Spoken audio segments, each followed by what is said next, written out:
Welcome to the Team Engagement Podcast, where leaders of teams share their insights. We discuss 6 questions in 9 minutes because leaders know how to be concise. We'll jump right to it. First question, tell us who you are and what you do. Hey, how's it going, Sean? First, thank you for having me on the show. Really excited to be able to share some of these ideas. And my name is Thomas Slaughter. I'm the CEO of Strategic Intent Consulting Group. We are a full-service managed IT service organization, as well as digital marketing organization that provides those types of services to small and medium-sized business, as well as the government, if that be the DHS or the Veterans Affairs, which we do a lot of work with. We have offices located in Las Vegas, Los Angeles area, as well as the San Diego area. And we've just been blessed to continue to grow and find success in what we do and provide great service. Well, that's fantastic. It's great to hear that you've got multiple locations. That's a great sign of success and growth. So congratulations to you on that. Question number 2, what's the best thing about working with a team? I think the best thing about working with a team is the collaboration aspect. And what I was taught many, many years ago in human capital management, let's forget the titles, let's forget all that crap, and let's work on our strengths. And as a result of that, knowing how to leverage each other's strengths, you create kind of that master unit can deliver a good service or product. There's things I can't do. Let's be realistic. And there's things I can do that others can't do. So let's go ahead and put those strengths together and put them to work. I like that. Question number 3. I hear from other leaders of teams that it can be a challenge to get team members engaged. Tell us your thoughts. Well, I think the biggest problem I see why you can't get a team member engaged is, one, you maybe put them in a position that they're just not comfortable with, or their skill set's not a good match, okay? 2, you have no real incentive, for them. And that could be even just challenge. Incentive doesn't have to be monetary. And some folks think it's monetary, but that should never be in your mind, monetary incentive. It should be incentive to challenge them, give them something that fulfills them and that inspires them to do the best work. And compensation should be attached to the end of it, saying, hey, you hit all those things, doing what you do very well, you can make really good money, make real money. So I think that that's ultimately what it comes down to, is putting people in the right spots, using their skill set to go ahead and continue to grow. And it was very interesting. I was reading an article a while ago, and the article was articulating that I believe it was a ridiculous high amount. 60% of workers aren't even tapping into 10 or 20% of their skill set. And think about all that wasted money and resources that you're just wasting because you're not using a person's potential. So let's forget the titles. Let's get that out of the box. Yes, my title is CEO, but I don't act as CEO. Where we operate in a flat model, how our company does. You are just as important as I am when it comes to working on those projects. So as a result of that, I want to find out what you are best at doing and just basically unleash it and let you go. Mm-hmm. Those are some great comments. And I like how you emphasize the strengths part as well as the individuality of the recognition or the incentive part of that. Because you're right. Some people are motivated by money and financial incentives, but a lot of other people are not. And so finding what makes them tick and finding that challenge that helps drive them. I love that comment. So thank you for sharing that. Of course. Question number 4, what other piece of advice do you have for leaders of teams? I think the biggest piece of advice I can have for any leader of teams is become a catalyst, become an enabler. Don't become a dictator. Don't try to force people, how they say, a square peg in a round hole, because all you're going to do is upset yourself, frustrate others, and you're going to miss your mark. I tell you this because I'm not just doing it for my own company. I've done it over and over again. They used to call me Hatchet Man because they would send me to locations to basically restructure and clean our house. And one of the biggest things I would do the first 30 days was I would go there, I'd lock myself in the office. In this particular company, we had surveillance systems and all that good stuff, DVRs, where I could watch everybody. And I would go now and people think something's wrong with me. He's weird. What the hell's wrong with him? He's here. What's going on with the guy? They're nervous. All I would do is just sit down and get the hell out their way. And I'll see how they function. I'll see who stepped up to the occasion. I wouldn't say nothing for 30 days. Then I'll go out there and I'll then ask them, what would you do different? Tell me, how would you do this different? If I gave you just the keys to the city, if you were sitting in my position, tell me how you would do it. And you'll be surprised. A lot of them would give some great ideas. And as we know with 3M, the company 3M, a lot of the great ideas came from the bottom up. And I'm a bottom up type of manager. And as a result of that, I really didn't have to fire a lot of people. people get nervous, and he's a hatchet man. He's here to, restructure, blah, blah, blah, blah. But I didn't have to, at the end of the day, fire a bunch of people because they actually evolved to their full potential because I simply got the hell out their way. Mm. So as a result of that, I've continued to have top performing, business units. I'll give you a good example. I was put in one position, they were bleeding, they were losing tons of money. We're talking about hundreds of thousands of dollars a month. And I didn't do much except for allow people to do their job. And when I did that actual district, which is about $70 million a year business unit, actually became the top performing unit within 6 months. And the only thing I did was actually change one person who was just a cancerous, poisonous person who just, no matter what, just excuse my friends, but bitched all day. I don't want to hear that. Tell me how you're going to fix it. That's how I want to hear it. And as a result of that, when I let people do their job, they did it very well. And when I told them, I'm here to support you, I'm here to enable you, I'm here to get you the tools that you need to be successful, tell me what you need, I'm going to go ahead and facilitate. And as I did that over and over again, I could probably give you plenty of case studies of what I did, when I was in corporate management to turn the ship the right way. And that was probably the biggest thing is I just let people do their job and get them tools they need to do it. Great comments. I really appreciate you sharing your experiences and your story about allowing people to use their strengths and get out of the way. And I love that. So thank you for sharing that. Question number 5, what other successful leaders of teams, such as yourself, would you like to recognize that have had a positive influence in your life?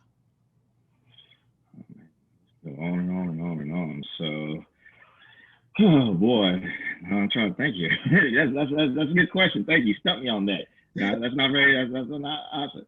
But if you want to say leaders, I'm a huge Napoleon Hill fan. Huge Napoleon Hill fan. As far as his approach to a lot of different things, as far as just creating a mastermind, just basically a lot of his philosophies on how to think and grow rich. A lot of us could be placed in that ballpark. But of course, my top leader is, the namesake of the graduate school I graduated from is Peter Drucker. I am actually a Drucker enthusiast. I read every one of his books as a result of going to Drucker School of Management in Claremont Graduate University here in California. And understanding all he did was ask other leaders the questions on how you would resolve it, because most of the time they knew how to fix the problem. They just need somebody to help get them there by asking the right questions. And it was interesting. And I'll put on this note. We take a Peter Drucker class. It's basically everybody has to go to school. They have to take this class. In general, it's just reading his books. All right, it's called Books of Drucker. And the professor there brought in all these people that Peter Drucker had direct impact on by personally mentoring them. So one was the CFO of Disneyland, brought him in. Phenomenal person, great human being. And he just articulated, all Peter Drucker taught him was to ask the right questions. That was it.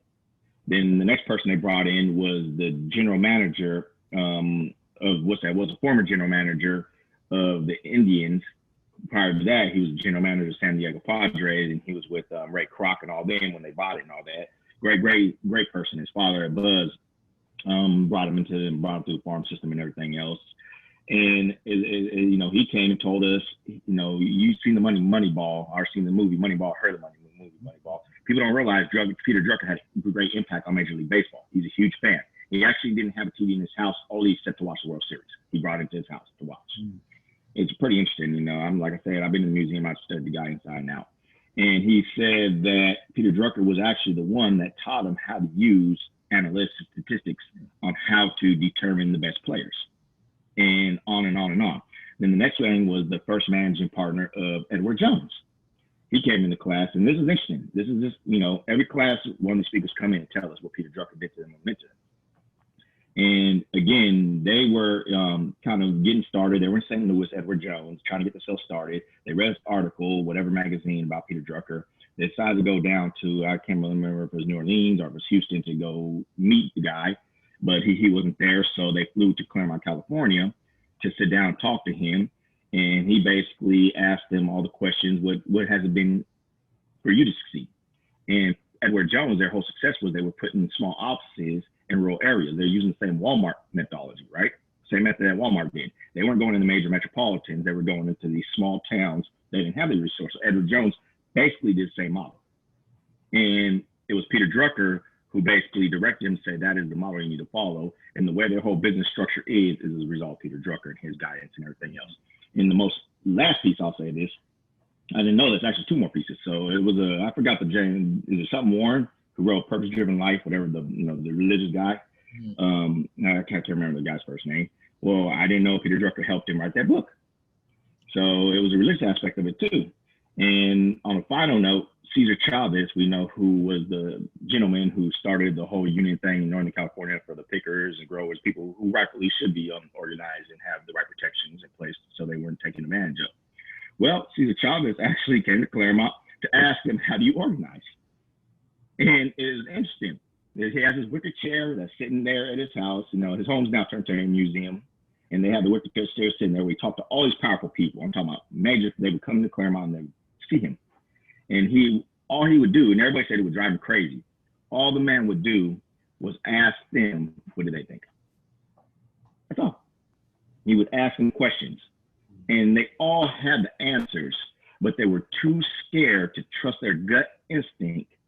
Okay, too scared because they thought what tradition and what business, blah, blah, blah, blah, what they thought or felt the way things should look. And all Peter Drucker gave them the courage to go ahead and act on the instinct. So if you want to say who's one of our top leaders, it's Peter Drucker by far. I appreciate you recommending him and recognizing him. And I could not agree more that asking really good questions and getting people to feel comfortable and safe and that they're in a trusted space to share. Wow, that's the right way to get some collaboration on a team going. So thank you for sharing that. Question number 6, tell us about your first job. I was a door-to-door salesman at 12 years old, selling newspapers. Yep. So I would basically, a bunch of neighborhood kids, we'd jump in the back of a pickup. I don't think you do that nowadays. You go to jail for that. All these PC people, but that's a whole different conversation. So anyways, so we'd all pack in the back of this pickup. They'd close the shell. And no seatbelts. When you hit a turn, you're like, oh, everybody's flying back and then they're rolling in the back of the truck and everything else. Then we'd jump out, grab our stack of newspapers, put them on our arm, and we'd knock door to door. And, we'd sell newspapers. And if we got subscriptions and we got the bonus, and the ideal is we were just tough. We were just tough little son of a guns. And we're trying to beat each other out. Starting from 10 to 15. And we're just, basically it was like a boiler room for us in the back of the truck. We heckle each other, who got the least sales and everything else, and we just beat each other up. And even there was some competition there, because if you were at the bottom too many times, then guess what? You didn't make that trip in the back of the truck. So we learned to be competitive, we learned to be aggressive, and we learned that everybody gets the trophy. We learned that, okay? And I think that definitely added a lot to my capacity, my capability, my drive to continue to not just go from just an employee to a transition to a business owner and to do it very well, is because of that simple lesson is, hey, if you want to succeed, you have to be dynamic. You have to trust your team members. You have to bring the people along with you, and you have to have that winning attitude. And I think that's basically, believe it or not, I think I was 12 years old. Those values were instilled into me. And ultimately, as I got older, the win-win condition came into my values that everybody should, win-win all the time. And as a result of that, when you say the accumulation of working in corporate and the accumulation of just those lessons I learned at 12 years old, it's carried on now to, I'm 39 today. So it's been many years since I sat there, was the back of the truck sliding around. But I still laugh about it because I can still remember the house I got the first sale. It was a house in Upland, California. And from time to time, I will drive by it just to reminisce. That's where I got my first big sale of 1-year subscription of Daily Bulletin newspaper. Oh, I love the story. That's great. I'm a paper boy myself, although I didn't have I was more of the delivery, not the sales as much. So I admire you, and what a great lesson about healthy competition and all working together but competing at the same time. I love that. Yes. That's great. Yes. Oh, we fired each other up. You don't think a 12-year-old can sit there and heckle each other, fire each other up to sell another newspaper? You're mistaken. Oh, I love it. Well, Thomas, thank you so much for being on the podcast today. How can people find you? Yes, so you can find me on LinkedIn. Just look me up, Thomas J. Slaughter. I pop up on everything. Even if you look at Google web cases, I'm pretty, I rank pretty high and all that good stuff. or you can go to my website. That's siconsultinggroup.com. Again, that's siconsultinggroup.com. That's like Sports Illustrated Consultinggroup.com. Okay, and those are probably the quickest ways you can definitely reach me. Or if you want to email me, it's just thomas@siconsultinggroup.com. Again, I'll say it again. It's thomas@siconsultinggroup.com. Okay. Very good. Thank you so much. And this is Sean Richards with the Team Engagement Podcast, where leaders of teams share their insights. For more ideas, you can find us on LinkedIn by searching Blue Sky Business Consulting. Thanks for joining us. Have a great day. Yeah.